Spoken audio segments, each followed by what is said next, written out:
Hi everyone, Carmel Sullivan here, Heart to Heart Medium. I am here today with a very interesting young man my sister met about 6 or 7 months ago, I suspect. Yeah, around there. So his name is Ellie Ashton, and he is energetic soul, I'll call you.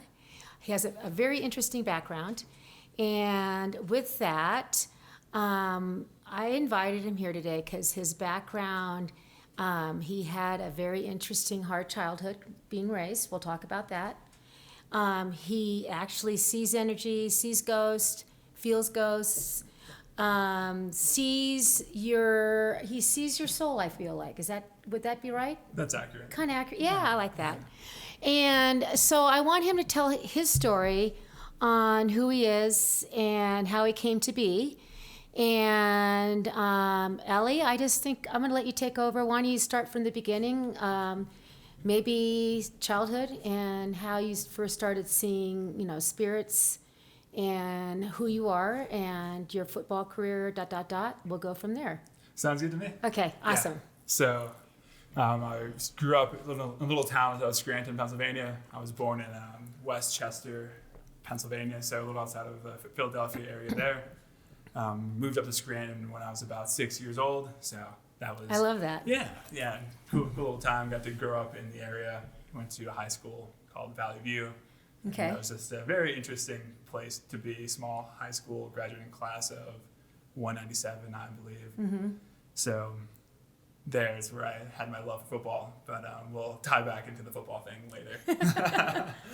Yeah, I grew up in a world. I had 3 other siblings. I was the oldest of 4. Wow. Yeah, I have a brother who's 2 years younger than me, and a sister who is 9 years younger, and another brother who's 11 years younger. Okay. So that was an interesting time, I would say. I don't know the 2 younger ones as much. I wasn't home much as I got older. Spent a lot of time focusing on sports and just... And you had a hard childhood. Correct. Your mom, you were telling me your mom was very young when she had you first off. Correct, yeah. She was 15 years old when she had me. Can you imagine? I mean, I couldn't even... having kids, having a daughter who was 15 and having a kid, that would be hard. Yes, I can't imagine going through that struggle. Because you know at 15 years old what it felt like at 15. Yeah, at 15. Yeah. Yeah. So when you were young, when did you first start experiencing energy, feeling spirit, understanding what you were seeing, and were you scared? Kind of tell us about that a little bit. When I was younger, I probably, from what I remember, I started seeing them around 5 or 6, right around that time frame. I started to see kind of people's friends, family members that have been gone or deceased for years or what have you, and past friends as well, just seeing how the background of other people, and then being able to sit and speak with and see and even offer food at times to these entities. I bet you're really cute. Hey, Mr. Ghost, here you go. Yeah, I would always offer any kind of pizza I had, I remember correctly. What did people say around you who were here, alive? What did they say to you when you were doing this, little boy talking to somebody outside they don't see? What was the reaction to that? I remember sometimes pictures would be taken of me kind of doing this, or just watching their faces just in disbelief of what I was saying, because typically it was in reference to someone that they knew but had no idea how I knew and the accuracy of what I was saying. Yeah, what came out of my mouth when I was kind of speaking in these conversations. Were you accepted at that point, or did they try to dim your light at that point, or did they say, "Oh, my son can see spirit"? Or I was not accepted for that, for sure, and so that kind of stifled it. I stopped talking about it to anyone else really for a while. Okay. I just observed and understood and continued to listen and follow suit. Did the spirits still come to you even though you didn't acknowledge them, or? So I acknowledged the spirits. I didn't acknowledge anyone else around me. Kind of, I would just find a place of solitude so I can listen. Okay. And hear. Wow. So when you were growing up, how did you use this as an advantage possibly? As a little boy, teenager, ... How did you know with this knowledge and your gifts? Because it is a gift. Right.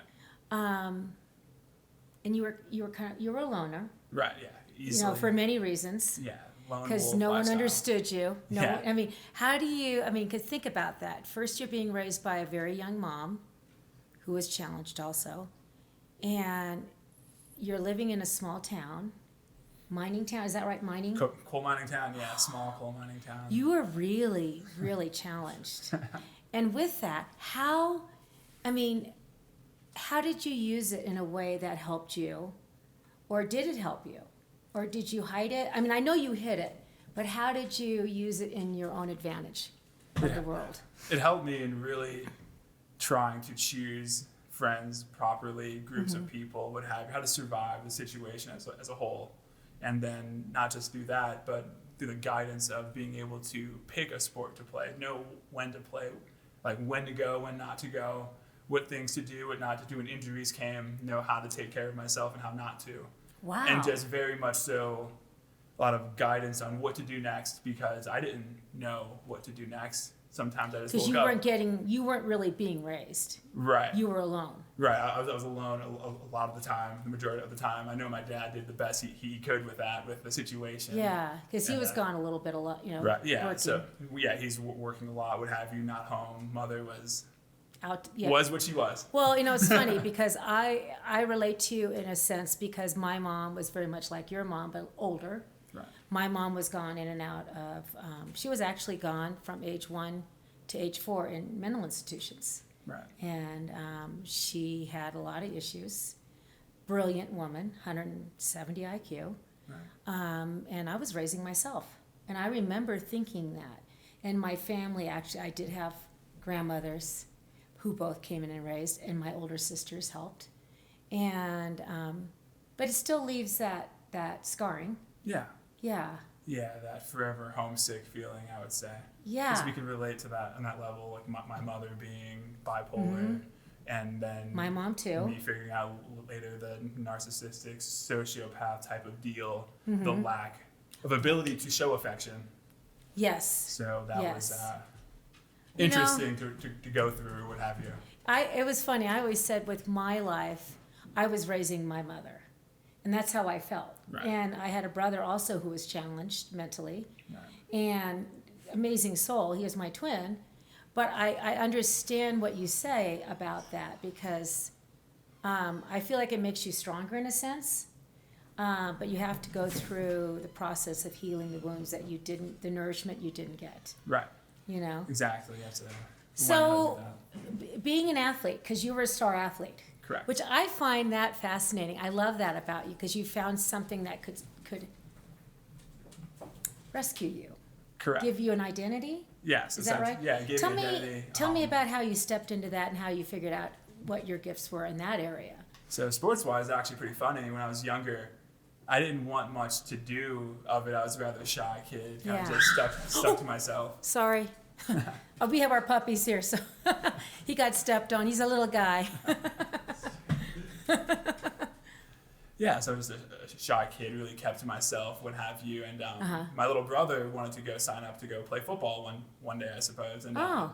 and I recognized this, and I know my dad was taking him, and I was still on the edge of playing, and I didn't want to be left out, or because Yeah. I knew I felt like I wouldn't be accepted even more so. Right. Because I was just a little bit more sensitive to everything around me, always just. So you were considered the sensitive kid. Yes, very much so. The kid that was always Were crying. you considered odd? Very much, yeah. Yeah. Very odd. I didn't speak much. You had- didn't speak much. No, I had a speech impediment. Oh, so wow. I never liked to speak. I had a speech avoided impediment it. too. Yeah. I didn't mind speaking though. No, I hated it. It was at the time because you'd get made fun of for it, and I just wasn't in the position to be able to stand up for myself yet. Right. So Right. I tried really not to speak much, kind of just kept off on my own, I suppose. You But were in the corner hiding. yeah, essentially. So how old were you when you started playing football? 11 Wow. 11 years old, and How soon did you know that you were good at it? immediately. Wow. Yeah, I noticed a difference in the coach I had. Did he notice it immediately? He did. He was very helpful. He Oh. had his opportunity to play with the New York Jets for a while. He just happened to be coaching the midget football team I was on. Wow. So he saw your abilities. Yes, and he took it immediately and really took me under his wing and coached me up. He actually had me wear the football number that he wore in college, which was number 5.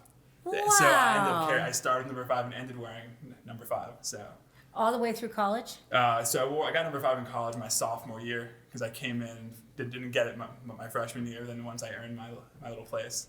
Well, I have to say, I don't know if I didn't introduce you properly. You played for VMI. Correct. Which is a Division I college team. Correct. As a linebacker. Correct. And successful. Yeah, yes, successful there. Came in on a full scholarship, had a handful of injuries throughout. And could have probably played pro ball, but injured at the end. Yeah, injuries just can go and curtail a career. Yeah, well, it was not where you were supposed to be. Yeah. And that's okay.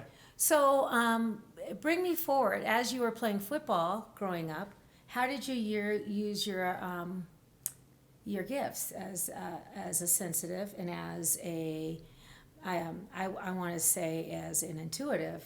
How did you use those gifts? I just always knew where to go, and then you leaned into it. I leaned into it. I felt it before the play would happen. I would see it as it was unfolding. Wow. I just would always take the high risk, high reward type situations, and just know where to have my hands, where to have my eyes, where to have my body. There have been times where I would, I know some people would laugh at me at times, but I would operate with my eyes closed a lot.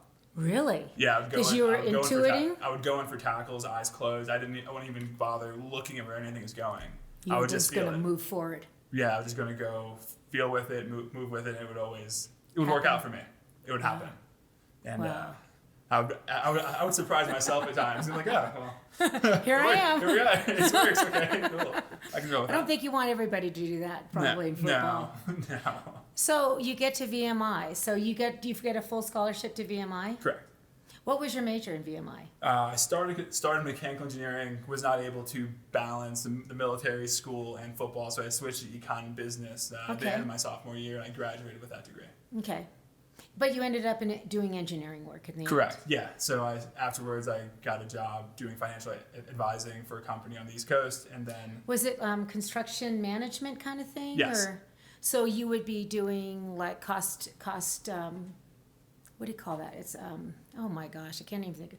Tell me what you did. So like cost assessments, any kind of just overall analysis of the information, bringing in the financials of the job, like running the financials, I suppose, and then providing the information to the project manager to help make overall choices and decisions where the project is going. Did you use your intuitive abilities there? Yes, I'm very good at pattern recognition. So when things weren't right, or if they were right, I was able to tell. Okay. So that's one of those things where it was just easy to see. When you say see, you mean see? Yes. On the when I tap my third eye, what I'm saying to you is he would intuitively see exactly what was occurring. Yeah. Yeah. And I saw, because I looked at your resume. You had a lot of move up. Quickly. Yes, very fast. So I want to talk more about your abilities, because I think it's important, because here you are, I think male intuitives don't talk about first your intuitive abilities. They're kind of keep them on the down low, you know what I mean? Yeah. So when you were seeing spirit as a child, you still see it now, of course. Correct. How do you use it now in your daily life? Like, what do you I feel like you're moving into a different form of existence, I want to say. Does that make sense? Yeah, that makes sense. So tell me a little bit what you're doing now, what you're hoping to do in the future. Talk about how you see spirit now, how you see what you see. I'm really curious, because I haven't talked to you about this at all. So give me your 411 on all that. Yeah, so what I'm doing with it is I tend to take the lessons that they go and speak to me, show me, what have you. Because when you say they, you mean? The spirits, whether it's my spirit guide or other people's spirit guides, or just spirits that may walk the land, I suppose, in any kind of area that I'm in that I can sense, feel, You see them every day. Essentially, if I stop seeing them, I know I've gone the wrong way and I'm kind of not doing what I'm supposed to be doing. Wow. So that is fast. And by the way, our dogs are running around, so you'll hear a little pitter patter, and I have 2 little doves out here that are amazing too, and I believe they're drawn to the energy. Yeah. Yeah, it's so cool. So, when you see them, you actually physically see them. That's why I want to ask that, because some people don't see spirit like you see. Not I all feel the like. time. It depends. You're on very the situation. special. Thank you. No, I don't see I don't see physical form. I don't. I Right. see them in my mind's eye. Right. But you see them in physical form. Correct. I can see them in physical form. I can see them from the mind's eye. I could feel them, hear Okay. them, know that they're there. Just So when you walk into a place, say if Yes. you're going to go in for a job interview, right. the person interviewing you, do you see their soul? Tell me about that a little bit. Yes, I see their soul directly. I don't see people. Okay. In theory, I look through that, like into them, not at them. Okay. What do you when you're seeing them, what are you asking to see in them? The very first things that I typically see, or when I was younger, would be essentially the flaws or the weaknesses in their like character or their weak spots, essentially, mainly out of a self-protective kind of deal. Right. Can I trust this Can person? I trust you? Exactly. I had a Right. very difficult time trusting anyone. Well, growing growing up up. where you grew up, I understand that. I mean, Yeah. trust is a big thing. Yeah. The T word. Yeah, it's You very know? difficult when just the people that are close to you that should be building that trust down. Yeah. And that's You kind can of- be vulnerable around. You can't. Correct. Yeah, you can't do that. So, how does that work in today for you? Does that help you, or move Yeah. forward? Yeah, it helps me with the healing process that I kind of like. I've recognized that there's magic in my hands. So We to talked speak. about that, Yes. yeah. Yeah, so it helps me see that immediately. I love that because I feel like everyone has gifts. That's my belief. We come into this world with, we all can have intuition. Right. Agreed. And like what I tell my clients always is that some people are coming to, like everybody can draw. Right. Yeah. Some people are great artists like, Picasso, Monet, and some people can draw stick figures, but they're still artists. And then there's people who can learn to draw beautifully, but you have a propensity to do some level of art. As intuitionists, we all can intuit something. Some people come in with huge amounts of intuition, like you. I feel like I came in and I'm a middle grade person that I've taught myself through the 10,000 hour rule how to understand energy better and intuition better and how to communicate better with with my guides, my angels, and the lovely people upstairs. The veil is thin. And so you really aren't doing the work right now officially. Is that correct? That is correct. Yeah, but you're going to be moving into it, is what I feel like. Is that Correct. what you're thinking about? Yeah, I'm definitely moving more. You quit into your the job. work. I did. I left. Quit his engineering job, guys. Yeah, it just wasn't my thing. It didn't sit right with my heart, so I followed that. His heart directly. didn't sit right with his heart. You're going into your heart center work. Correct. Yeah. I don't see a reason to do things I don't enjoy. We only have so much time. Why waste it doing things I don't like or don't fulfill me? How do you see helping people around you today? How do I see like? What are you going to be doing? What am I Tell me gonna- what you see right now, because it can shift. Oh yes. Yeah, because like I didn't see myself. If somebody asked me when I first started what I saw, it's totally different than what I'm doing today. Right. So today, what do you see yourself doing? Today, immediately, since I can't just go up and place my hand on random strangers' chest and tell them what's going on and be able Yeah. to help them out in that degree, I really pivot towards my writing and the books I've been working on and pushing out into the world to allow people that are like me to feel seen, understood, accepted. Oh, sorry. Oh, you're good. No worries. Puppies. Yeah, to allow people like me to feel seen, understood, and accepted, I suppose. So Okay. that, hey, other people feel this way too. It's not just you. I know Yeah. most people hide how they feel or Right. hide what's occurring or just, even if they do have gifts too, I know that is sprinkled in. Do you feel like you'd be like a spiritual advisor, or do you feel like you'd be doing more of a counseling, business counseling even, or do you feel more medical help? What are you thinking? Some level of teaching, advising. I'm not quite sure where that's going You yet. let I your just guides kind of. right move guide you into- maneuver. Yeah, I just really have a strong passion for writing. I think I've mentioned my goal to you. Oh, I have to say this. First off, he has the most beautiful poems. I have a book in the other room. I will have to post it when we do when we post the video. He has 4 books out Correct. that are amazing, and I have posted on my Facebook and on my Instagram pages some of your poetry. Thank you. I Yeah. really appreciate it. You know, it's so Love funny. I just love your writing, and it's funny because how we met was, there's no random act in this world in my mind.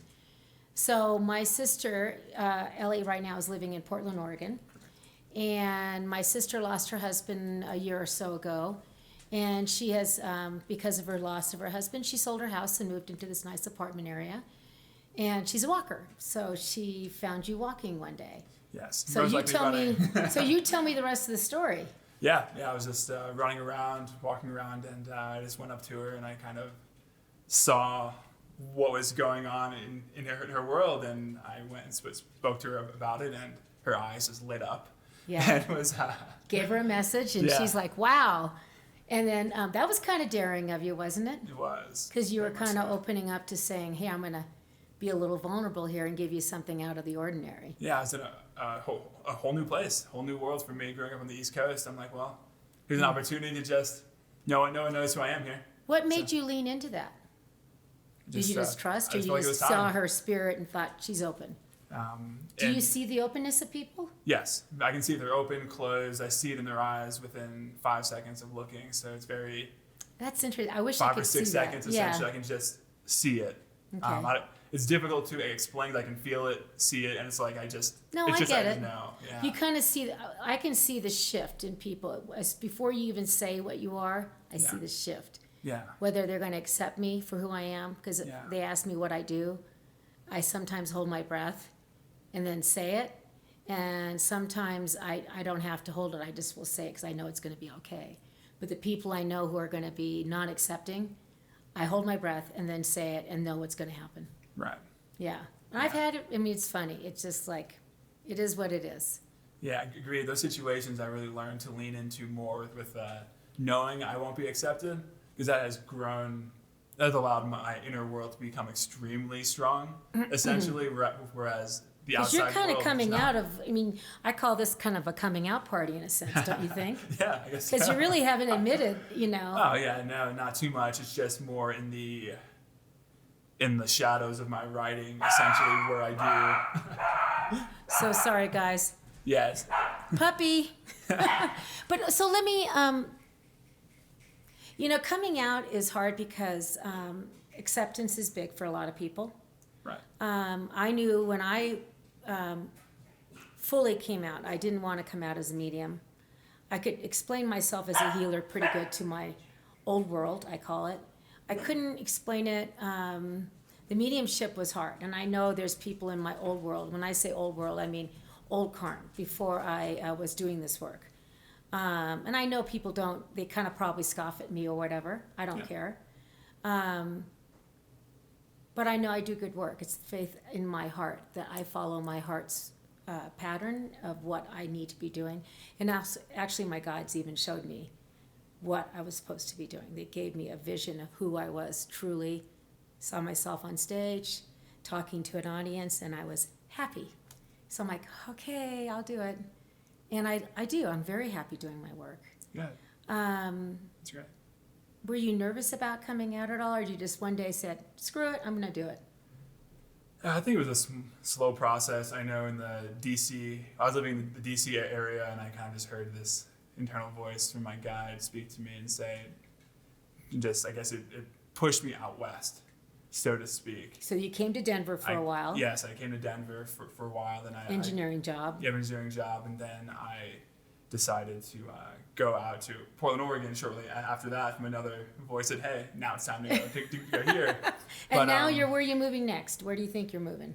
It's up in the air. I'm kind of just drifting for a moment. Okay. I have to see where the You're cards assessing. fall. You're assessing. Yeah, I've been just told to take it step by step Okay. and see where things are going at the moment. But I just started out on the East Coast for I started to run every day, and that I got into that because of injury from sports. But Does the running kind of keep your mind calm? yes, it actually puts me into that meditative state. Yes. Because with typical meditation, I'm not someone who can sit still. It is much easier for me to go and hike or run 20 miles in a day than it is to sit still for 2 or 3 hours. So I have to ask you, I used to run all the time. I'm in my 30s. I love mile 2 because that was when I was in my meditative state, the sweet spot, I called it. It's like, oh God, because that first mile I hated. Yeah. I'm like, you'll get to mile 2, don't worry. Yeah. And I only ran 3 miles. I was a slow jogger, I didn't care. But that mile 2 was my favorite spot. And then as I grew my miles, it was 2, 3, and 4 because I was running 6 miles. Yeah. Where is that mile for you, where you're in that sweet spot of meditation? Because that's what I felt it was. Mile 2, 3, 4, 5, 6, 7, 8, and 9 is really hard. Yeah. I really feel 8 and 9 is difficult. Yeah. And then once I hit mile 10, and if whatever pace I'm at, it's usually around between 7 minutes and 7 minutes and 30 seconds typically. Okay. If I'm going that far. He runs a little faster than me. So, I just keep on going, and I can just sit there. and after you run, do you write then? Is that when you start journaling? Sometimes I switch it up. Some days I'll write prior to. As soon as I wake up, I love to just pick up my pen and let my hand go. Do you feel like you're being channeled, or do you feel like it's you, or do you feel like it's your spirit guide telling you what to write?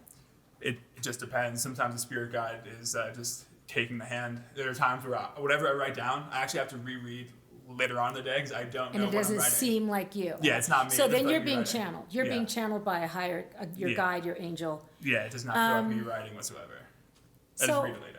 So how does it feel? Because, it's really hard, I think, for women to do this. It's one thing. But for, a guy like you, you're a masculine dude, is it hard to be in this field? No, Have you even thought about it? Because Yeah. I find it fascinating. it is. I recognize it's different, especially from society as a whole, how men are supposed to be, what they're supposed to do. Yeah, And you're I've in the lived- woo-woo, what? And I've lived that world of being in a very aggressive sport, going to a military academy, right, and just Right. living that very aggressive Spartan lifestyle, while still having this Other side to you. Other side to yeah, correct. I have to ask this question. That kind of begs a question. How many people do you think in the athletic side of, like, say, football, are intuitive like you? Do you think there's more than you know? Yes, easily, especially at the Division I level. A lot of us have to be some level. They have of to be intuitive. gifted You in have that. to be gifted to be there. That is They're so all cool to special think about in it. some way. Like, you think about, like, when you watch, like, these football players, well, especially quarterbacks. Yes, A really good quarterback. analytical geniuses. I have to think, like, okay, I'm going to talk about Peyton Manning because I really like Peyton. Okay. Yeah, I mean, I think Peyton has this sense, he knows, the sixth sense. Yeah, like Tom Brady. Yeah. Same- Well, Tom Brady. phenomenal. Tom Brady. I'm not a fan, but I I love do winners. I like Tom Brady, but I think he's a, love him, hate him kind of guy because his ego. But you know what? He's probably a decent. Well, you know what? He's actually very woo woo. His wife is, and he follows her. She tells him, she actually lives in more spirituality, and he listens to her, which I love that about him. So what am I talking about? I love the guy. So Tom Brady. That's why he's coming back to play again. Did you hear that? I did. I heard that, which is great. It's- Doesn't surprise me because he still looks great and he looks like he could play again. Yeah, his longevity through the sport is. Well, he keeps himself in great shape too. I mean, I don't know how he can take he's always had great coverage, so he doesn't get as many hits as I think some quarterbacks do. Right. Right. And he's committed. He keeps himself pretty healthy. Just focusing on the rehab or the prehab side of things. Yeah, exactly. Prehab. The prehab, that's interesting. That's, I think about sports. Like even I was a tennis player. I love tennis. When you're playing tennis, it's really half of it's about your strokes and half of it's about the brain. Right. And it's about the anticipation. And I think your best players anticipate the move, what's going to come next. Correct. Be in the next place. So most likely place the ball's coming. And that's where you get it. Like Djokovic, he knows where it's going to go. Yeah. It's interesting because if you look at the intuitive side of sports, that might not be another whole podcast. Yeah, definitely. Could be. Think about that. Yeah, and Yeah. from playing a linebacker and playing across from the quarterback, let's say, it's a mind game the entire way. Yeah. In college, at that level, everyone is super talented. Everyone works hard. No one's taking days off. You run Right. the field. Everyone is that way. So the mind is the weapon that has to be Well- used on the field. Well, think about this. The mind, like if you could be reading that player's mind across the way, instead of being the smack talker, you're like Yeah, intuiting. exactly. And That's really crazy. And you're just right there. Yeah. And, Did you feel that when you were playing football, like you could intuit across the way? Yes, as long as I was able to be present and not focusing on what happened in the play before. Because Yes. so you go make that mistake, and you start hearing the next move, and you can't see anymore, and then the opponent's in your head. And or you're like, why did I do that stupid and you're move? all over. And The biggest thing is being present. I mean, that in tennis, if you're back in the past, thinking about that stupid stroke you just, did, you're going to lose. Yeah. It's about being in that next moment and just blowing away the last. Yeah. Yeah, Never, I get that. Yeah, never fearing failure or anything. It's always like, okay, Next. it happens. Next, Just have to laugh at it for a second. And I say, I'm human. It's okay. And keep going. That's what makes the best athletes. I think you can have a great stroke game in tennis, but if you don't have the mind, you're never going to be a good tennis player. Agreed. And the better players are the mind players. Agreed. Especially in doubles, because it's really about the mind. Agreed. That took me a little while to learn in college, for sure, just seeing how to sharpen my mind a bit to be able to play the game. So let me ask you this, since you're a football dude. I love football. Okay. Who do you think is the best mind player? Right now? Right now. Or in the league right now? In the league right now. That's a tough question. Well, since Tom Brady's back, he has to be. You look at his stats, everything. Well, not even the stats, just even now, like how the team operates around him, the energy he brings, and how he can just pick teams apart one by one. The energy he brings. Don't you think the energy he brings also supplies the energy around all the other players and fills their energy? Yeah, he brings the best out of everyone. Yeah. Everybody. See, we're talking energy now. I love that. Yeah. It's huge in a locker room if you have a spark plug like that. It just makes a world of a difference in crunch time and in the fourth quarter, and you have. Well, Peyton was that way. I feel like Peyton was one of those guys. Yeah. And I think it's a team player. It's like you don't want to be the star guy without giving accolades to the people around you. Correct. You can't be all about you. The ego has to be checked a little bit. Correct. Yeah. Yeah. Very cool. Yeah. So maybe you'll be a sports spiritual advisor. Think about that. Yeah, I never even thought about that, but that would be a really cool niche. Well, I mean, they do have sports, psychologist. Okay. But what about sport intuitist? That'd be really interesting. Think about that. That just came right on in.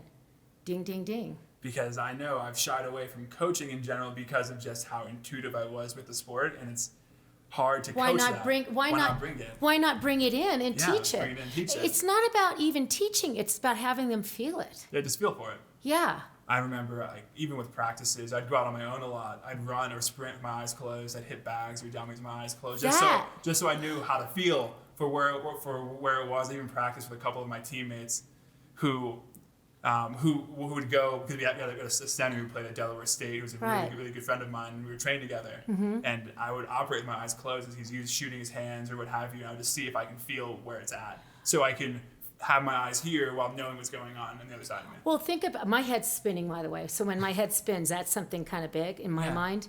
I think you need to look at that. Could be a path for you. I can do that. I will do that. Yeah, I really do feel. I mean, I feel like it's a path that could be something the sports field hasn't even talked about yet. Right. Because, the woo hasn't entered the sports field yet. I'm sure it has it, but they haven't called it that yet. Right.